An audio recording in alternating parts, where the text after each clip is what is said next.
ಬೀದರ್ ಜಿಲ್ಲೆಯ ಔರಾದ ಕ್ಷೇತ್ರದ ವಿವಿಧ ಗ್ರಾಮಗಳಲ್ಲಿ ಶಾಸಕ ಪ್ರಭು ಚವ್ಹಾಣ್ ಗ್ರಾಮ ಸಂಚಾರ ನಡೆಸಿದ್ದು, ತಾಲೂಕಿನ ಗೌಂಡಗಾವ, ಮುಂಗನಾಳ, ಮಹಾಡೋಣಗಾವ, ಬೆಳಕುಣಿ, ಹೆಡಗಾಪುರ, ನಿಟ್ಟೂರ, ರಕ್ಷಾಳ ಹಾಗೂ ಇಪ್ಪಳಗಾವನಲ್ಲಿ ಗ್ರಾಮಗಳ ಕೊರತೆಗಳನ್ನು ಆಲಿಸಿ ಅಹವಾಲು ಸ್ವೀಕರಿಸಿದರು. ಈ ವೇಳೆ ಜೆಜೆಎಂ ಕಾಮಗಾರಿಯ ಬಗ್ಗೆ ದೂರುಗಳು ಕೇಳಿಬಂದ ಹಿನ್ನೆಲೆ ಅಧಿಕಾರಿಗಳ ವಿರುದ್ಧ ಕಿಡಿಕಾರಿದರು. ಕ್ಷೇತ್ರದಲ್ಲಿ ಕುಡಿಯುವ ನೀರಿನ ಸಮಸ್ಯೆಯನ್ನ ಶಾಶ್ವತವಾಗಿ ಬಗೆಹರಿಸುವ ಸಲುವಾಗಿ ಸುಮಾರು 200 ಕೋಟಿ ರೂಪಾಯಿ ಅನುದಾನ ತಂದಿದ್ದೇನೆ.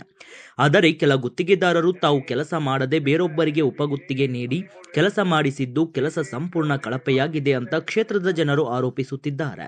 ಇನ್ನು ಜೆಜೆಎಂ ಕಾಮಗಾರಿ ಮುಗಿದ ಕೂಡಲೇ ಪ್ರತಿ ಮನೆಗೆ ಭೇಟಿ ನೀಡಿ ನೀರು ಪೂರೈಕೆಯಾಗುತ್ತಿರುವ ಬಗ್ಗೆ ಪಿಡಿಒಗಳು ಖಚಿತಪಡಿಸಿಕೊಳ್ಳಬೇಕು.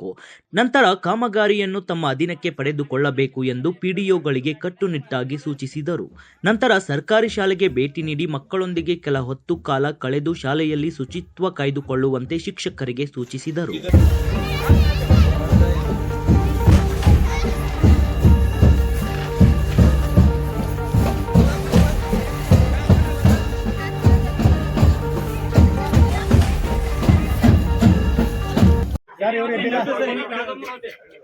ಲೈಟ್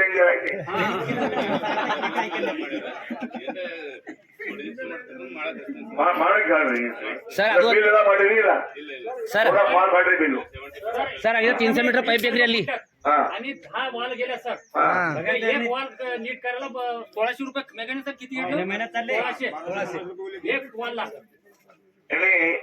कैसा है अभी ये हम ही बोल रहे हैं उसको जेजेएम का होने के बाद ये कितना एस्टिमेट है इसका 80 लाख कनेक्शन 420 कब कम क्यों हो गया? ये बड़ा गाँव है एस्टिमेट ओपन वेलीला कुछ भी नाही सर. ओपन वेल नाही पुन्हा पाण्याची टाकी सुद्धा नाही याच्यात. तुम्हाला दुसरे गाणी